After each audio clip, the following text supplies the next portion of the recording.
खुलुमबाय स्टुडियाव दं आं भाग्यश्री बसुमतारी। गोदान दिल्लीयाव मोनसे लामानि मुंखौ बड'फा इउएन ब्रह्म मार्ग बिमुंखौ भारत सरकारा गनायथि होबाय। नंगौ, दुलाराय बर' फरायसा आफादनि आफादगिरि दिपेन बर'आ खौरां मेलनि गेजेरजों गोदान दिल्लीयाव मोनसे लामानि मुंखौ बड'फा इउएन ब्रह्म मार्ग बिमुं होनायखौ लानानै माखासे बाथ्रा फोरमायदों। बिथां दिपेन बर'आ खौरां मेलनि गेजेरजों फोरमायदों दि एबसुनि दाबिखौ मान होनानै भारतनि गाहाय मन्त्रि नरेन्द्र मोदी आरो नखर मन्त्रि अमित शाह बिथांमोननि थांखि बायदियै गोदान दिल्लीनि लाला राजपथ राय मार्ग लामानि मुंखौ बड'फा इउएन ब्रह्म मार्ग बिमुंजों होनो थाखाय भारत सरकारा गनायथि होबाय होनना बाथ्रा बुंदों बिथां दिपेन बर'आ। आरोबाव बिथाङा फोरमायबावदों दि बे बड'फा इउएन ब्रह्म मार्ग बिमुं मोननाय लामायाव बड'फानि मुसुखाबो गायसननाय जागोन आरो खम समनि गेजेरावनो बै लामानि गायसननाय आरो बेखेवनायनि हाबाया जागोन होनना भारत सरकारा मिथिहोदों होनना बाथ्रा फोरमायदों बिथां दिपेन बर'आ।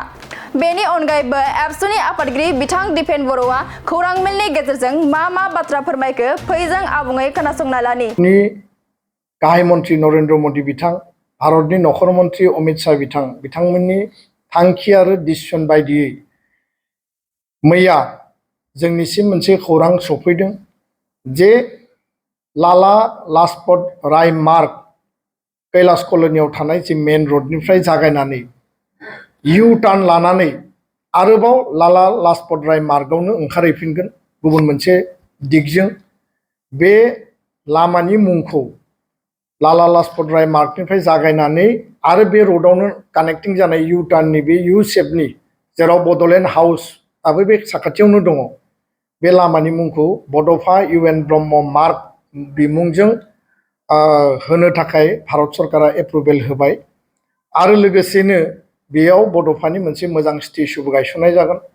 खोब खम समनि गेजेरावनो बिनि बेखेवनाय आरो गायसननायनि खामानिया जागोन होननानै भारत सरकारनिफ्राय मिथिहोनाय जादों आरो बेखायनो भारतनि गाहाय मन्त्रि नरेन्द्र मोदी, भारतनि नखर मन्त्रि अमित शाह बिथांखौ दुलाराय बर' फरायसा आफादा बर' हारिनि जानानै जोङो साबायखर आरो धन्यबाद बावदों। गोजोन्थों। मोनसे गोजोनथाव खौरां। कारिगावनि माइगं बाथौ फरायसालि सेनियर सेकेन्डारि स्कुला लानानै फैदों मोनसे गोजोनथाव खौरां। क'क्राझार जिल्लानि कारिगाव माइगंपुरि गामिनि माइगं बाथौ फरायसालि सेनियर सेकेन्डारि स्कुला HS फार्स्ट इयारनि थाखाय बेसेन नाङै मुं थिसननाय आरो फर्म बिलाइनाया सोलिगासिनो दं। बे माइगं बाथौ फरायसालि सेनियर सेकेन्डारि स्कुलाव आर्ट्स स्ट्रिमनि थाखाय इंलिश, बड' एबा MIL इक'नमिक्स, एजुकेसन, एडभान्स बड', हिस्ट्रि, पलिटिकेल साइन्स आरो अल्टि इंलिश गासैबो आयदाखौ मोननो हागोन। आरो बे माइगं बाथौ फरायसालि सेनियर सेकेन्डारि स्कुलाव इंराजि आरो बर' मोन्नैबो बिजों थागोन। लोगोसे बे फरायसालियाव हिन्जावसा आरो हौवासाफोरनि थाखाय आलादा आलादा हस्टेलनि फेसिलिटिबो दं। नोंथाङा जुदि नोंथांनि गथ'खौ HS फार्स्ट इयारनि थाखाय गोदान मुं थिसननो सानदों अब्ला मानोथो गोबाव खालामनो? थाबैनो बे माइगं बाथौ फरायसालि सेनियर सेकेन्डारि स्कुलाव बेसेन होनाङा जासे मुं थिसनहैदो। आबुङै मिथिनो थाखाय 8011394710 एबा 8133845456 नङाब्ला 7638023455 नैबे जानबुं नाम्बाराव फन खालामना खौरां लाहरनो हागोन।